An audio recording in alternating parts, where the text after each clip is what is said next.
Bismillahirrahmanirrahim. Assalamualaikum warahmatullahi wabarakatuh.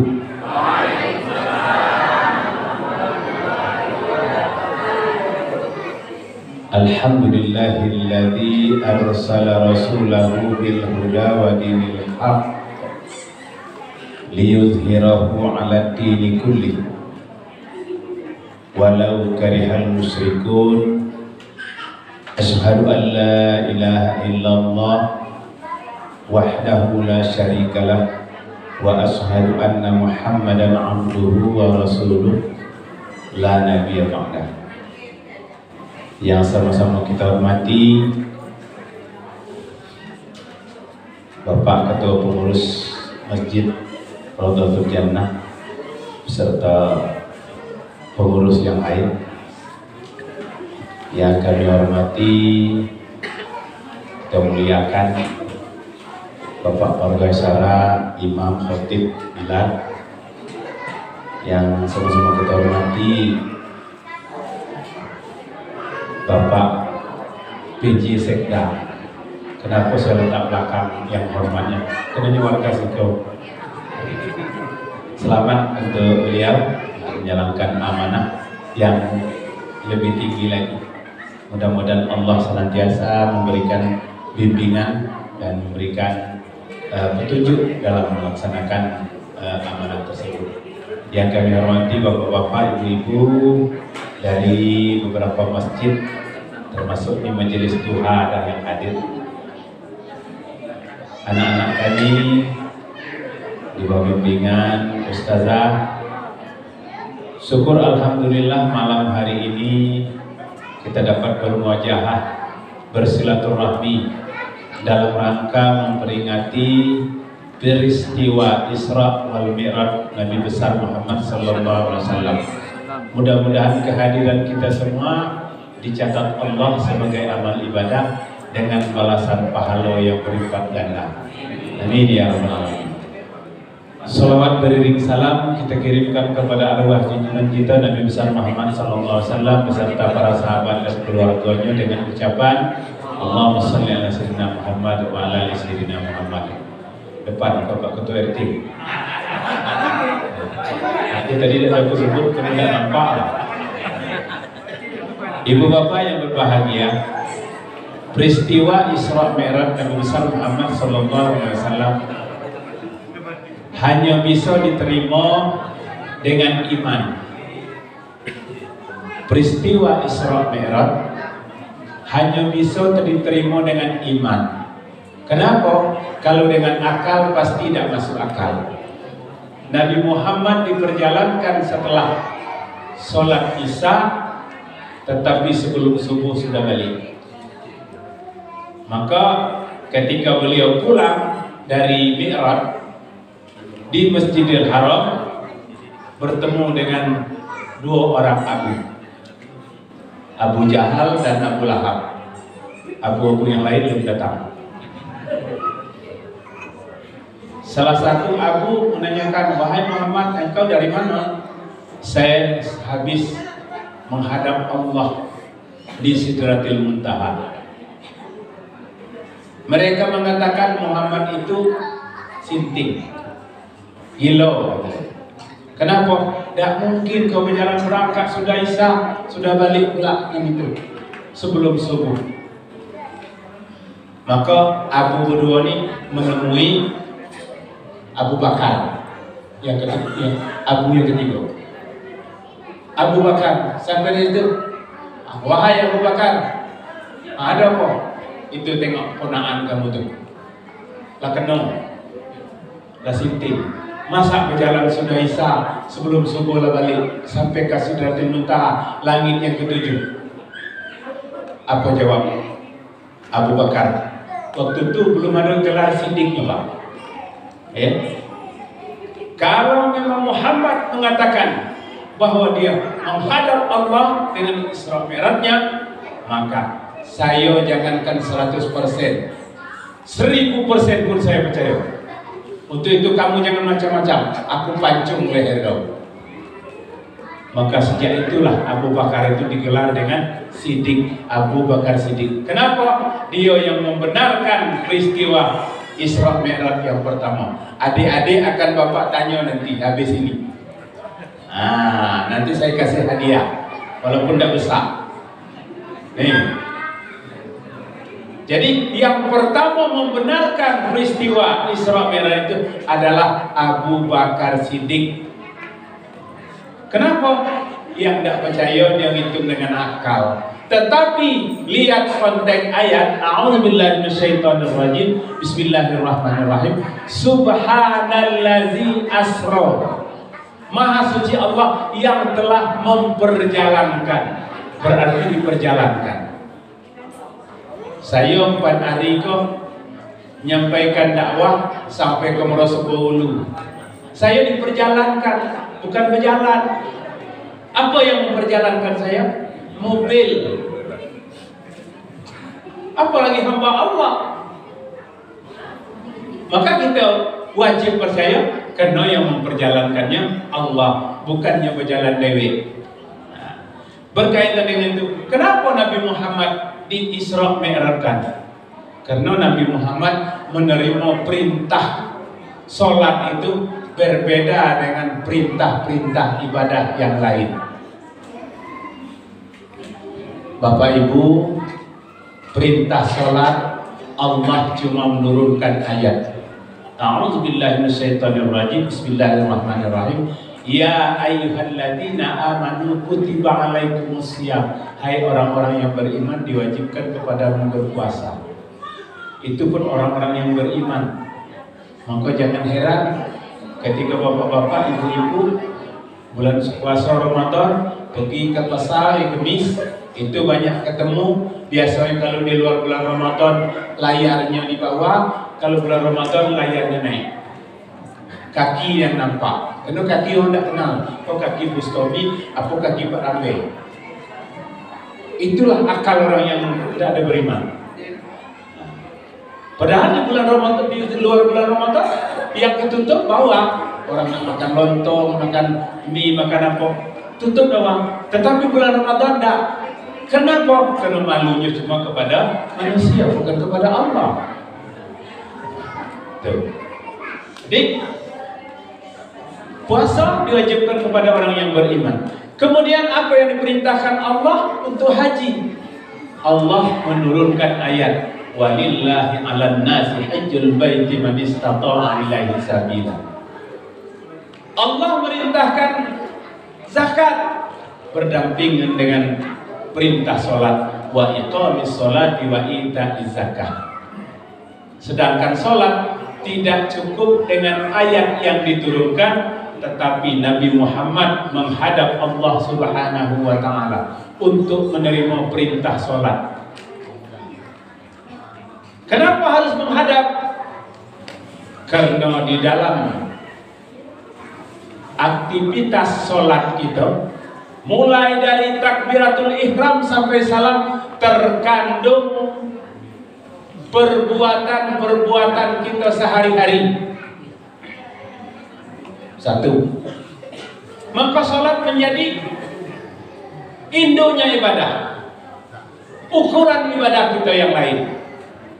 Karena dalam ibadah sholat terdapat aktivitas kehidupan kita yang dituntut untuk memperkuat ibadah dan ketakwaan kepada Allah Subhanahu wa ta'ala. Maka dalam hadis dinyatakan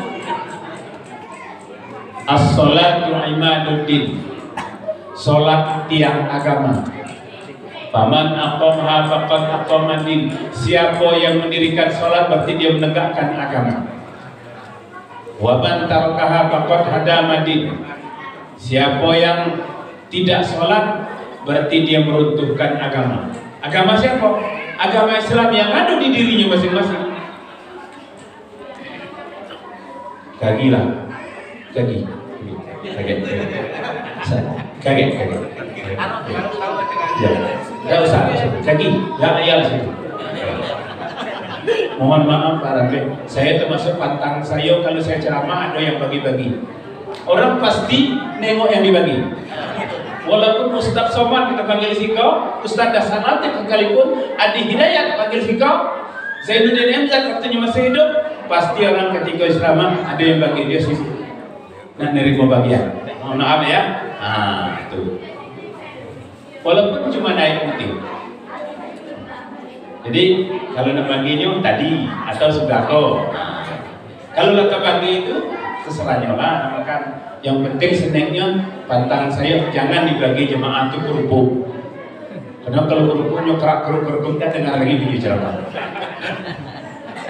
Ya maaf ya. Siapapun penceramah jangan kita buat segitu. Nah kan hilang saya kan. Sholat terdapat dalam perilaku kita, dalam sholat ada semua. Maka sholat menjadi ukuran ibadah kita. Yang pertama diperiksa oleh Allah setelah kita mati. Awal ma yuhasabu 'inda Allah yaumil qiyamah as-shalah. Yang pertama diperiksa oleh Allah setelah kita mati. Iza saluhat amal. Kalau sholat elo, maka yang lain diterima. Udah mereka lagi dan lain. Wa iza fasadat amal. Tetapi sholatnya tidak ada, sholat indah atau sholatnya tidak sempurna, atau sholatnya jarang, maka yang lain akan diperiksa sampai yang kecil-kecil, sampai yang menyampaikan ada baliknya ditanya juga. Sampai yang betil rambutan sebelah artinya diperiksa juga. Tapi kalau sholatnya elok, insya Allah tidak diperiksa lagi dah.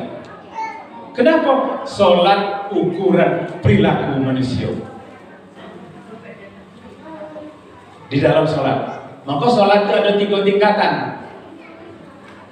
Yang pertama orang yang mendirikan sholat.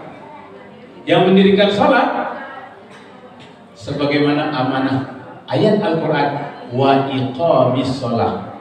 Wa iqamis sholat, dirikan sholat. Yang kedua, yang pertama tadi mendirikan sholat, yang kedua ngerjakan sholat. Kalau ngerjakan sholat ke bahasa kita Bapak Ibu, orang yang ngerjakan sholat itu masih campur aduk. Sholat terus nipu ganti terus juga. Sholat terus, keluar dari masjid selom kaki lewat. Sholat terus, minjam duit dan nak bayar. Sholat terus, ngerumpi terus juga. Sholat terus, suuzan terus juga. Sholat terus, riba terus juga. Maka ini orang yang ngerjakan sholat. Sedangkan yang ketiga, tidak perlu panjang bahasanya. Orang yang jarang sholat, tidak perlu dibahas banyak-banyak. Ada yang 2 kali setahun, ada yang sekali seminggu. Yang sekali seminggu kadang lucu juga. Tidak semayang 2 kali Jumat, mati balik ketiganya semayang. Karena pernah dengar Ustaz, siapapun orang Islam yang sholat Jumat sampai 3 kali tidak sholat, maka dia kafir. Anjing lidah jangan kafir deh. Agama nanti yang kalah-kalah ya dah. Maka pertama tadi mendirikan sholat, yang kedua mengerjakan sholat, yang ketiga jarang sholat. Kalau yang kedua tadi ialah sholat terus maksiat jalan, STMJ, bukan susu telur madu jahe. Sholat terus maksiat jalan. Maka sekarang masuk kepada kita, apa yang terdapat dalam sholat sehingga sholat menjadi ukuran ibadah kita? Sholat kalau kita gambarkan di diri kita adalah kepala. Sholat itu Bapak Ibu kepala. Kalau cerita kepala nyangkut dengan hidup atau mati. Kita dengar orang datik kaki, datik tangan, masih hidup tak? Hidup. Hidup. Datik kaki, datik tangan kedua-duanya masih hidup. Tapi aku belum jumpa dengan orang nanti palak hidup. Kena palak harga diri. Kalau datang ke capil yang dipoto apa? Palak, ada palak betul berat. Maka ukuran hidupnya agama dari seseorang adalah sholat. Maka perintah sholat itu langsung Pak bertemu dengan Allah. Apa yang diucapkan Allah dan Nabi Muhammad terdapat dalam bacaan tahiyat. Baik tahiyat awal, tahiyat akhir. Assalamualaikum ayyuhan nabi wa rahmatullahi wa barakatuh. Kata Allah, dijawab oleh Nabi Muhammad, assalamu alaina wa ala ibadillahis sholihin. Kenapa? Sholat menjadi ukuran ibadah kita. Apa yang terdapat dalam sholat? Pertama, begitu kita mengucapkan musalli fardhu maghribi salasa raka'atin mustaqbilal qiblati, adaan lillah, adaan makmum, imaman, Allahu Akbar, kita berdiri tegak lurus, tidak ada lagi kemana-mana. Pikir kita ingat kepada Allah. Walaupun kita untuk husuk itu susah, betul Pak Bu? Susah nak husuk itu Bu. Apalagi sebelum sholat ada yang hilang, pasti sedang sholat ingat. Itu jangan kira dapat hidayah, iblis. Nak sholat kunci motor hilang, laju dah jadi ke masjid. Sholat Allah. Oh iya, kunci motor nanti tergantung celana nak dicuci di kamar mandi. Dapat hidayah. Bukan, itu iblis nganggu kita supaya sholat kita banyak ingat-ingatan. Tetapi kehusukan tingkat kita memang tidak dapat. Namun kita tetap berupaya. Ini kan jadikan alasan. Apa dah semayang? Ayah pun semayang, aku belum ada khusyuk. Ibu, bapak, Sayyidina Ali, sahabat Rasulullah lagi ada dah khusyuk. Apalagi kelas Ali kita kok. Kelas kita kok. Kapan khusyuknya? Tak ada. Cuma kita tetap berusaha. Supaya sholat berdiri tegak lurus. Allahu Akbar. Kita niatkan bahwa tidak ada urusan dunia tinggal dulu. Namun nyatanya masih masuk, karena iblis tidak pernah putus asa untuk mengganggu orang. Sekecil apapun kita diganggu. Contoh, kita kepengen baca Quran 5 halaman, tahu-tahu pikir, sudah 2 halaman. Dapat itu. Rencana kita 5 halaman, dipengaruhinya tinggal 2 halaman. Hanyalah berhasil tapi masih banyak hasil kita. Masih ngaji. Yang tadinya nak salat sunat, tidak salat sunat wajib lah. Jangan dapat tuh. Atau tidak dapat sunat, aja tidak dapat sunat. Ibu bapak yang berbahagia. Makanya salat yang pertama untuk memperlihatkan aktivitas kita keseharian tegak lurus. Apa artinya? Kita punya istiqomah, teguh pendirian. Apa teguh pendirian? Yang hak, yang batil. Maka sholat itu mencegah dari perbuatan keji, bukan? Inna sholata tanha 'anil fahsya'i wal munkar. Ketika tidak dapat mencegah perbuatan keji yang munkar, maka dia tergolong kepada orang yang ngerjokan sholat, belum mendirikan sholat. Yang kedua, apa yang terdapat dalam sholat? Disiplin waktu, disiplin dalam kehidupan kita. Kenapa?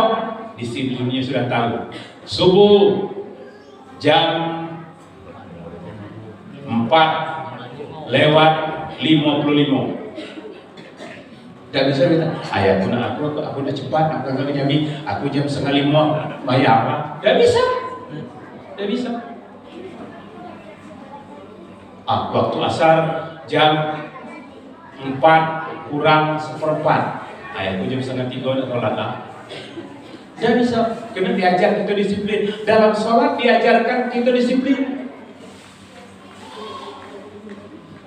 Kalau sholat disiplin, insya Allah yang lain disiplin. Yang ketiga, apa yang terdapat dalam sholat, dalam kehidupan kita sehari-hari? adalah menjaga silaturahmi. Maka banyak-banyaklah sholat berjamaah untuk menjaga silaturahmi.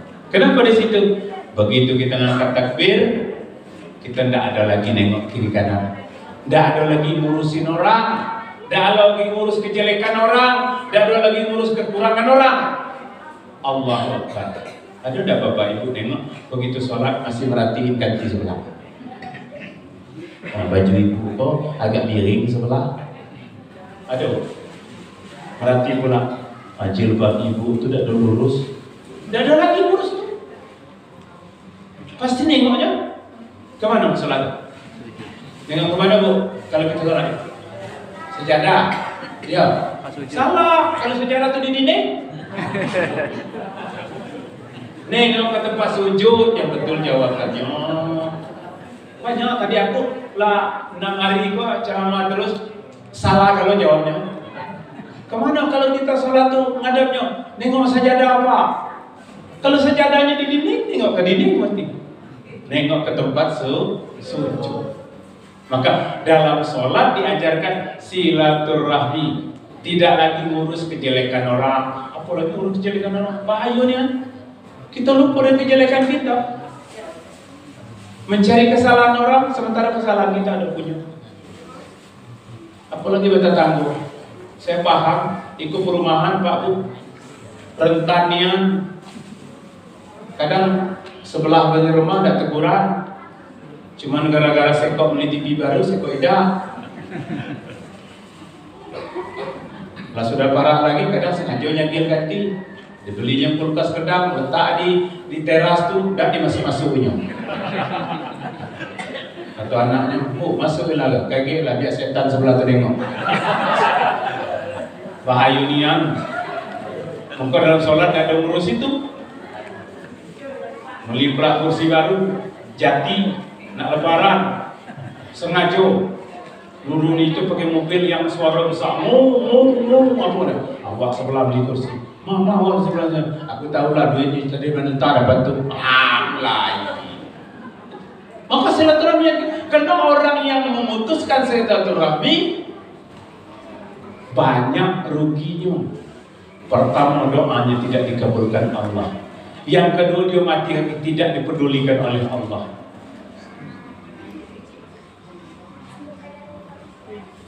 Kita adalah sebanyak kau. Kaget siapa suruh baca doa. Tapi dalam kita sebanyak kau ada yang tidak dapat teguran. Doa tidak nyampe, melalayang. Maka saya kadang-kadang dihiasi nanti, ayo ibu-ibu sudah saling memaafkan belum? Menlu aku baca doa di kita. Mulu nak pelita baca kabul gak go. Ada satu teguran. Gara-gara ayam sebelah aku berak di teras dia. Aduh tuh. Kau mau telur atas iko nak berikit buat tai kau atas iko. Mana lagi tahu? Ayam tidak tahu. Ayam cuma dibagi otak, tapi tidak ada berpikir. Mana tahunya kau tegak kau beripel, tak ada urusannya. Kamu dengan sapi. Sapi itu mana tahu kalau dia lapar, nak kelaparan, nak tanam orang makannya. Tidak ada ngitungnya halal haramnya. Maka sholat mengajarkan kita silaturahmi, menjaga silaturahmi. Bahkan kadang-kadang di dalam rumah tangga pun silaturahminya rusak. Ibu bapak, kita wajar suami istri ada pertengkaran. Maka dibekalilah dalam Al-Quran, hunna libasul lakum wa antum libasul lahun. Suami pakaian istri, istri pakaian suami. Apa arti pakaian?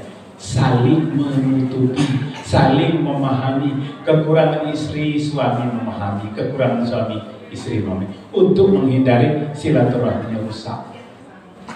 Orang yang selalu menjalin silaturahmi, Rasulullah menjanjikan, man ahabba ayam sotolahu bi rizki wa ayam sa'u bi asarin faliyasir rahimah.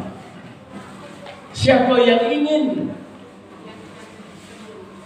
umurnya dipanjangkan Allah, rezekinya diluaskan Allah, hendaklah dia menjalin silaturahmi. Apalagi kita bertetangga, yang sebelah nanam rambutan, berbuah, yang sebelah ada nanam rambutan. Tapi kena silaturahmi baik, insya Allah rambutan itu pindah ke sebelah bawah. Cuma ya tahu diri juga yang nanam rambutan di batas, buahnya teh katakan di jangan ambil, jatakan di sebelah. Iko dah nak ambil nunggu kati wangkat ke Jambi dia ambil kalau tinggal daunnya lagi. Tengok buah sebelah tu ada daunnya ke Jambi, malah selesai kalau buah itu. Mana nak elok silaturahmi? Kalau silaturahmi elok, maka tidak akan terjadi keharmonisan di dalam suatu tempat. Maka penting kita menjaga silaturahmi. Jangan mencari-cari kesalahan orang lain. Jangan mencari kekurangan orang lain, karena kekurangan orang belum tentu sekecil kekurangan kita. Kekurangan kawan kecil, kekurangan awak lebih dari itu. Kita sibuk urus orang seberang tuh, tapi sebab dekat kita banyak kesalahan-kesalahan. Maka hindarkan itu. Maka dalam sholat diajarkan silaturahmi.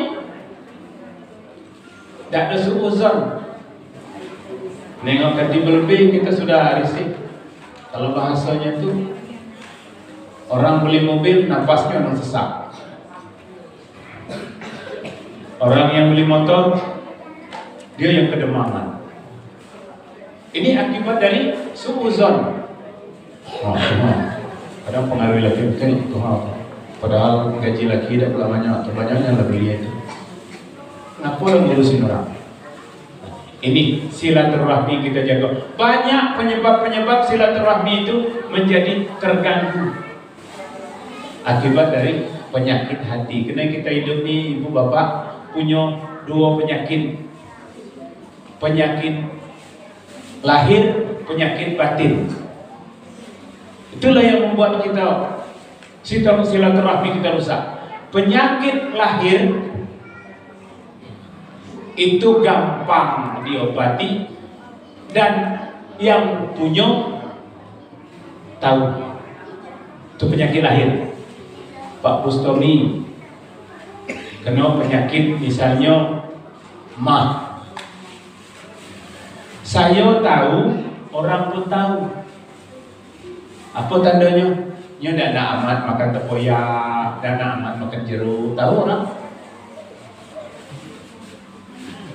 Ngobatnya bisa ke dokter, bisa kasih promak sudah hilang, kasih milanta sudah hilang, apal bak penemahnya lah. Itu penyakit lahir. Penyakit batin tidak bisa. Yang anehnya penyakit batin itu yang punya diri tidak tahu, orang lain tahu. Oh contohnya, kapan lalu minta sumbangan, tidak beranjak saya 2.000.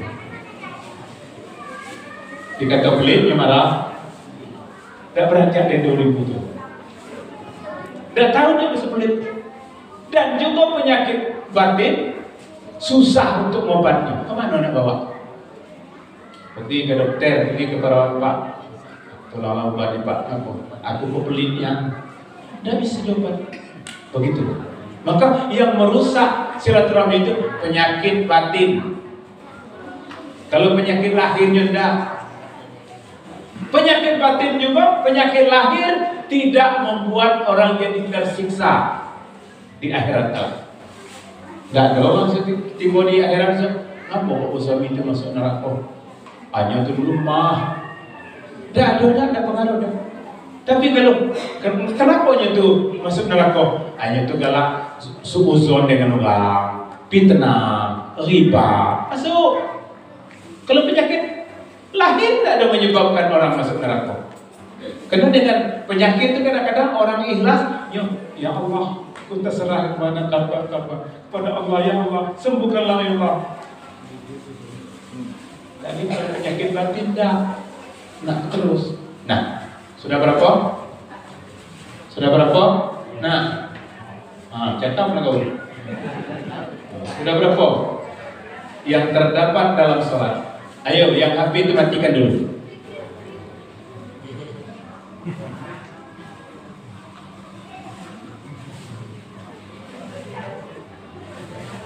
Ini kalau HP kok memang luar biasa.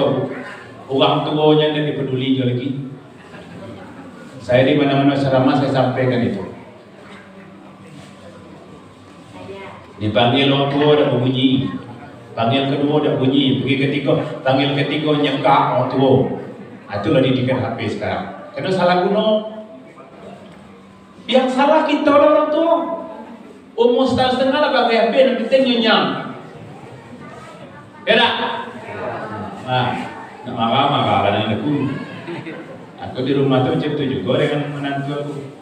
Silahkan. Oh bagi penting nyonya. Dah tahu sudah itu bagiannya dah pedulikan kita. Pakai ke sampai ke situ. Nah, yang pertama tadi apa? Istiqomah. Yang kedua, disiplin. Yang ketiga, untuk silaturahmi. Yang keempat, mengajarkan kita tidak boleh sombong sholat. Apa contohnya? Ibu-ibu pada sikap lagi muda-muda galau kan, ibu-ibu kan lagi pasangan usia subur galau.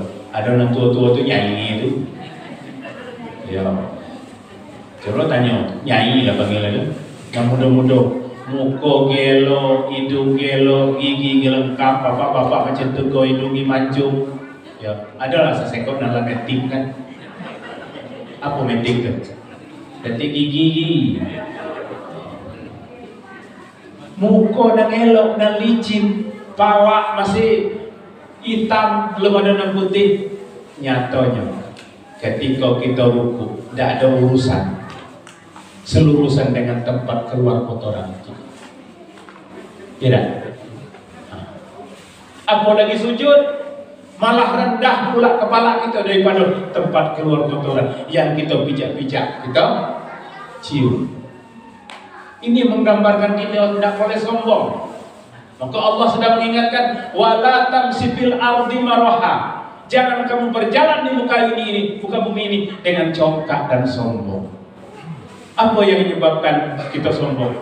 Sudah ada contoh. Siapa yang memberikan contoh sombong yang pertama? Iblis tidak mau sujud kepada Nabi Adam. Kenapa? Yang ngaku dia lebih hebat. Aku diciptakan dari api, sedangkan Adam dari tanah. Mohon maaf, aku nak sujud dengannya. Diusir oleh Allah keluar dari surga. Artinya karena ciptaan. Kalau kita bahasa kita pada darah biru. Aku kok keturunan orang baik-baik, mohon maaf ya aku dah anak. Itu contoh tu. Kalau ada macam itu, ya lalakan itu. Yang kedua, apa yang menyebabkan? Dicontohkan oleh Fir'aun. Fir'aun itu apa? Berkaitan dengan jabatan. Ngakunya Tuhan. Dia tidak mau mengakui bahwa Allah itu Tuhannya Musa. Akhirnya Musa diperangi. Ngejar Nabi Musa sampai ke tengah lautan merah. Nabi Musa punya mukjizat oleh Allah. Wahai Musa, lemparkan tongkatmu ke lautan merah. Maka tempel tongkatnya di tengah laut itu ada jalan. Lewat Nabi Musa dengan pasukan. Nabi Musa lewat dengan pasukan sampai ke seberang sana. Fir'aun nyusul. Tiba di tengah, air ketemu pula balik. Kelelap lah saudara.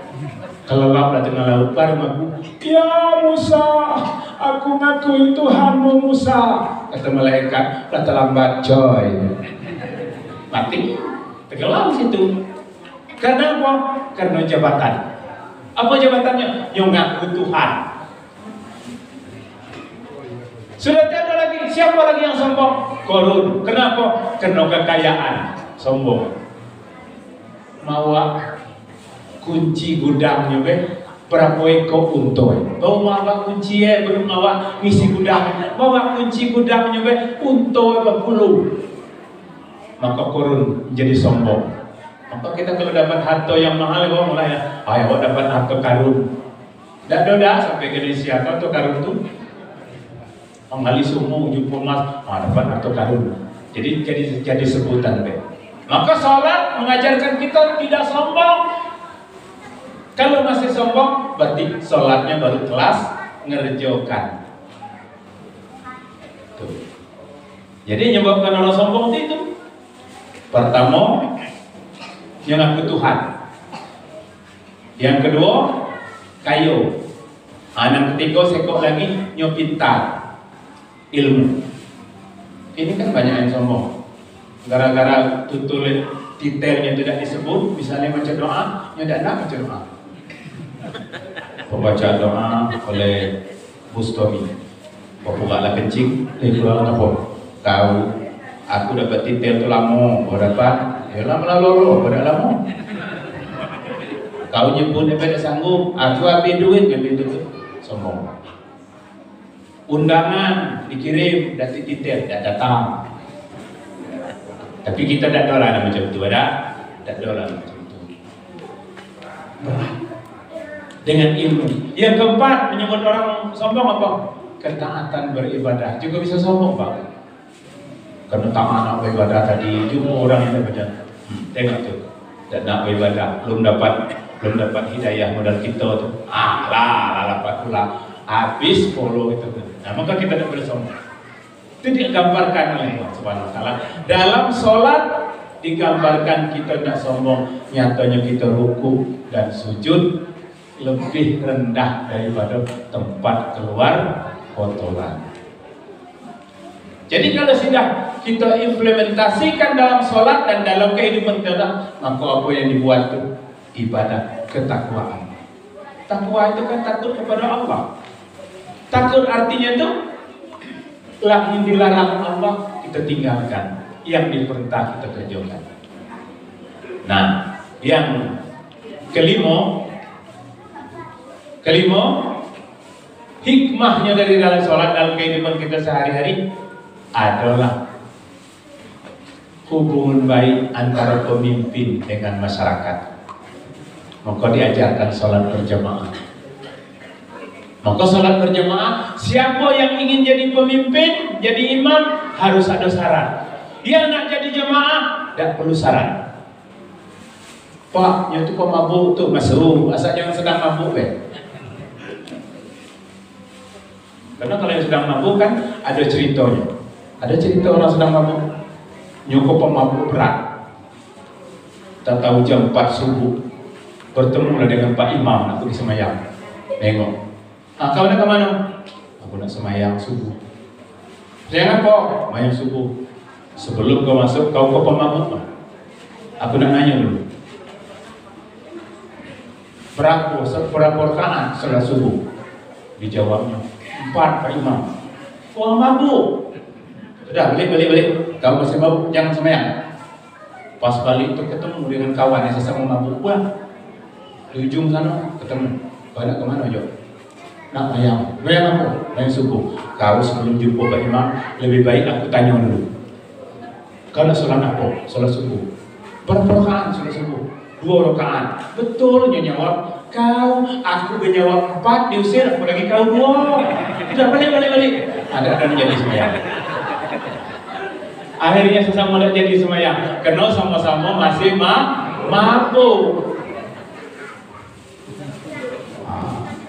Aku berempat nyawab lagi diusir, apalagi kau 2. Sholat mengajarkan kita hubungan baik antara imam dan makmum, rakyat dengan pejabat, rakyat dengan pimpinan. Maka diajarkan dalam sholat. Yang makmum tadi sudah diajarkan jaga silaturahmi. Yang untuk jadi pimpinan ada syaratnya, jadi imam ada syaratnya.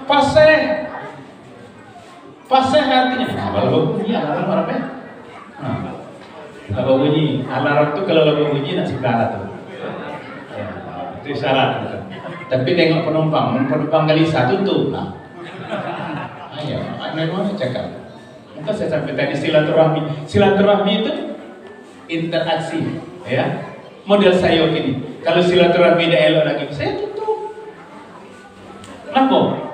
Saya bercakap sih kok, kalau ada yang nak dengar. Kalau ada yang dengar, macam mana saya nak? Nama ada. Misalnya orang nanti, aku ceramah sih ke DWN. Apa betul? Kapan kenal usulnya? Sejak jadi DPR kalau kenal nampan. Penting silaturahmi tadi. Maka hubungan baik dengan antara pimpinan dan masyarakat digambarkan dalam sholat. Tapi untuk jadi pemimpin ada syarat. Pertama fasih. Fasih mengucapkan huruf-hurufnya benar. Alhamdulillahi Rabbil Alamin Ar-Rahmanir-Rahim Maliki Yaumiddin. Itu segi huruf. Belum lagi hukum lain. Coba. Alhamdulillahi Rabbil Alamin. Dah bisa. Ar-Rahmanir-Rahim. Dah bisa. Karena dah tentu hukum tajwidnya.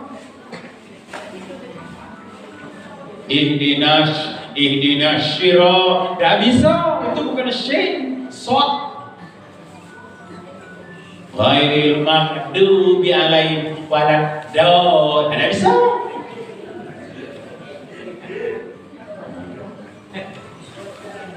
Ada do. Kapan bacanya tak? Kalau tak berarti hamzah. Kalau tak, ain yang mati. Kalau tak, kaf yang mati. Kalau tak, qaf yang mati. Syarat jadi imam. Yang kedua, syarat jadi imam, alim. Apa alim itu? Punya ilmu. Baik ilmunya dalam masjid maupun di luar masjid.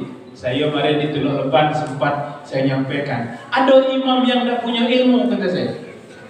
Awak imam terus, tapi hari Minggu gemitean nengok pegang tunggalnya lah naik pula. Imam. Kata saya untuk jadi kapak kesra dulu kalau ada jumpa macam itu balik ke cari eskala sampai coreta. Jangankan imam, Bilal deh jadi masalah tuh. Kagetnya sedang nyanyi, waktu masuk turun, mayang di masjid, pantak lah kudang-kudang azan. Hayya 'alas shalah.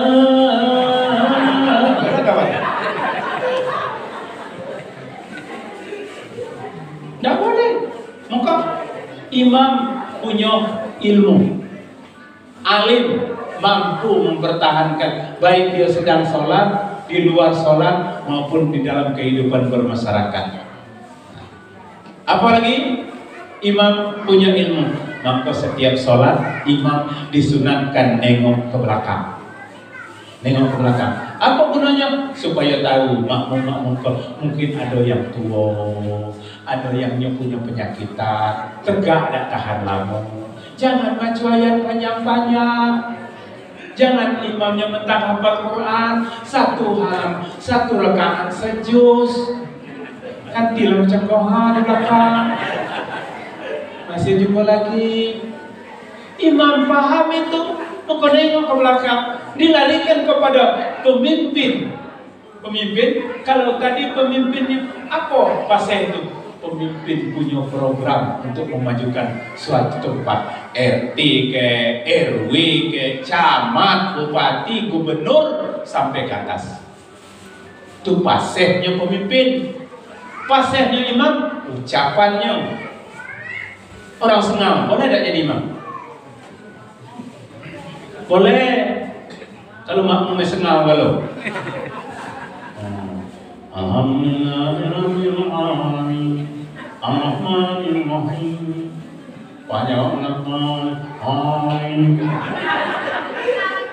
Berarti makmumnya senang kalau. Tapi kalau ada tidak boleh dia jadi imam. Karena kalau senang itu bahaya, Pak. Omongan kita tidak bisa ngerti. Ya, tanya. Ditanya, apa kabar bapak kau yang sakit kemarin? Meninggal, innalillahi wa inna ilaihi raji'un. Kau dengar orang meninggal, akhirnya mendingan. Kan bahaya kan? Tanya pula dari mana ada Mbak? Meninggal. Kalau pergi ke warung, pendengar malu. Itu termasuk syarat yang tidak cukup untuk jadi imam. Tapi kalau ini orang yang ada, bolehlah. Maka syarat imam Pasien juga pemerintah paham dengan program-program yang akan dibangun. Alimnya punya ilmunya imam di pemerintah dia paham masyarakat si ko butuhnya ko masyarakat ko butuhnya ko masyarakat ko butuhnya, maka imam nengok ke belakang makmum. Jangan baca banyak-banyak. Satu lagi, imam harus paham, jangan mentang-mentang kori misalnya. Ya tidak ada salah, cuma makmum gelisah. Sama dengan hafal Quran tadi. Satu rakaat, satu juz. Itu bukan di Masjidil Haram. Di Lindung Indah. Buat sama itu, besok gimana tinggi. Ya tidak ada masalah, cuma imamnya salah. Itu kurang ilmu namanya. Atau imamnya kori. Salli pertama ini salat rakaat. Allah.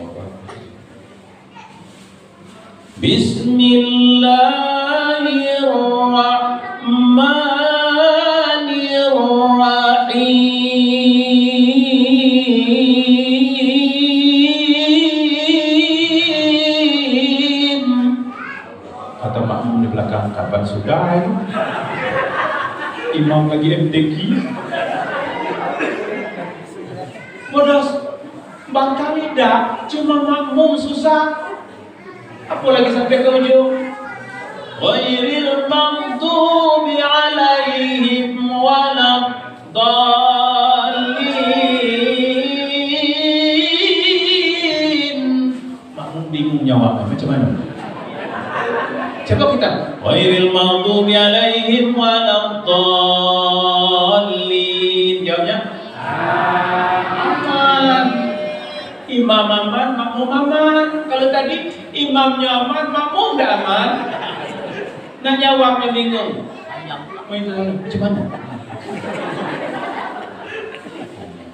Itu imam yang tidak punya ilmu. Akan terlalu rendah, tidak boleh juga imam. Maka suaranya harus sedang. Pelanian tidak boleh juga. Jangan. Wah itu imam. Walau. Makmunya tidak boleh juga. Salah, tidak salah, cuma makmum tidaknya nyaman. Nah itu syarat jadi imam, paham dengan keadaan makmum. Berarti dibawa ke pemimpin paham dengan keadaan masyarakatnya. Bapak Ibu yang berbahagia, itulah yang tergambar dalam pengaruh sholat terhadap kehidupan kita bermasyarakat. Aku nak uji anak-anakku tadi. Halo, siap jawabnya? Ayo, siap jawab. Siapa yang pertama membenarkan peristiwa Isra Mi'raj? Yang kecil dulu. Ayo. Ayo, tunjuk tangan. Kom, ayo.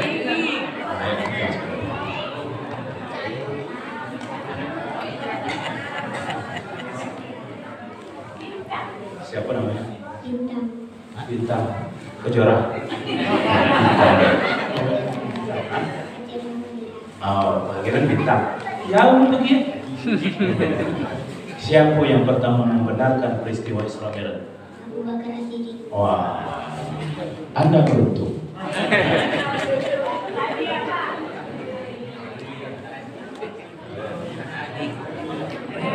Apa nomor rekening benar? Ayo yang laki-laki lagi. Sebutkan salah satu hikmah dari sholat tadi. Dalam yang saya baca 5 tadi. Tahu ke cowok ke cewek? Cowok, ayo. Hai, cowok pakai terang padang pakai terang Sarawak satu emang. Ayo. Rela cewek jawabnya? Ah sudah, ayo maju nak. Ini nak. Ayo coba mas. Ayo. Jatah cuma 2. Udah duit sebanyak itulah. Ayo, tadi nunjuk. Ayo. Ada ya siapa? Yang gedang bikin. Ya. Siapa? Asik nggak? Ya. Apa yang tergambar dalam sholat kehidupan kita bermasyarakat? Siapa namanya? Azam. Yo. Bukan azam kan? Apa salah satu? Bersombong. Oh, suruh sombong.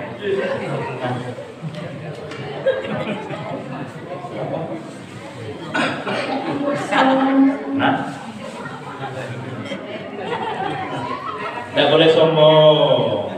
Apa mau nyawakan? Bukan dari situ.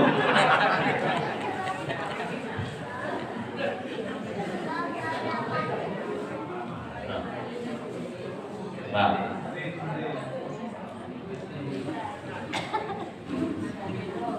Itulah ujian anak ada sama itu tadi.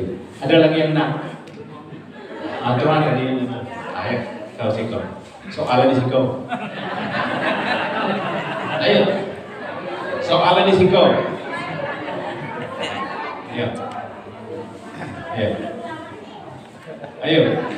Sikau. Ya. Dah. Waktu tinggal 3 detik.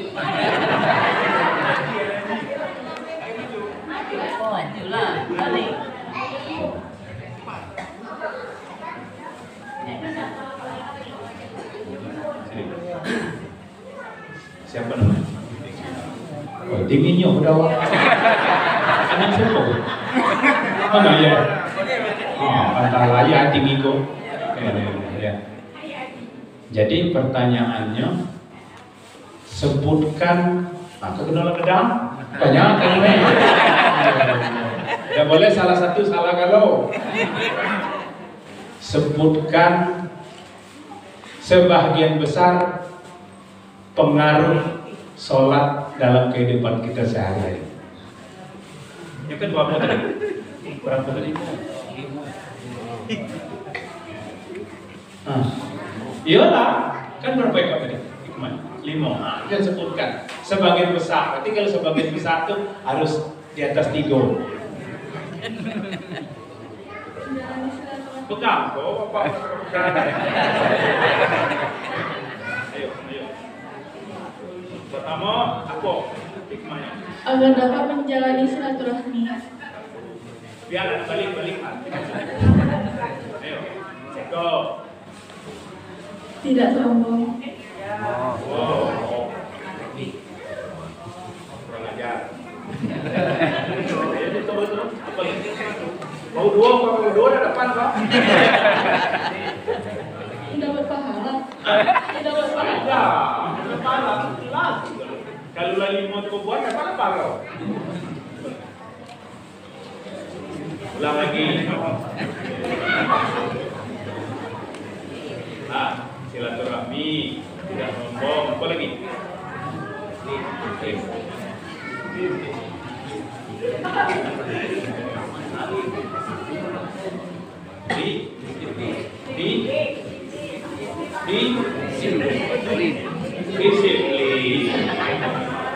Tambah buat dewek itu.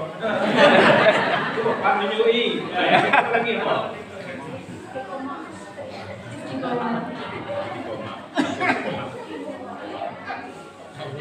Istiqomah. Ada lagi ya? Tinggal 2 lagi.